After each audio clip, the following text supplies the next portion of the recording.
திரு ஸ்டாலின் அவர்களே, திரு கருணாநிதி முதலமைச்சராக இருந்தார், திமுக தலைவர். அவருடைய மறைவுக்கு பிறகு திரு ஸ்டாலின் முதலமைச்சர், அவர் திமுக கட்சியுடைய தலைவர்.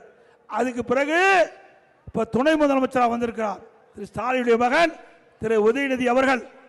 அவர் என்ன தகுதி இருக்குது? திமுக ஆளே இல்லையா?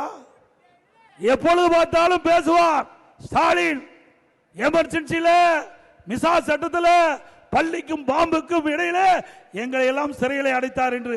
அப்படி துணை முதலமைச்சர் ஜெயிலுக்கு போனாரா? திமுக எத்தனை பேர் இருக்கிறாங்க ஜெயிலுக்கு போனவங்க? எத்தனை பேர் உழைத்து இருக்கிறாங்க? அவருக்கெல்லாம் துணை முதலமைச்சர் பதவி கிடைக்கல.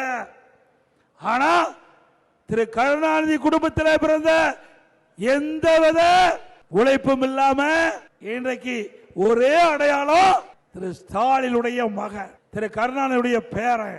அந்த அடையாளத்தில் அந்த கருணாநிதி குடும்பத்தில் பிறந்த வந்த திரு உதயநிதிக்கு துணை முதலமைச்சர் கொடுத்திருக்கிறாங்க. வாரிசு அரசியலை நாம ஏற்போமா?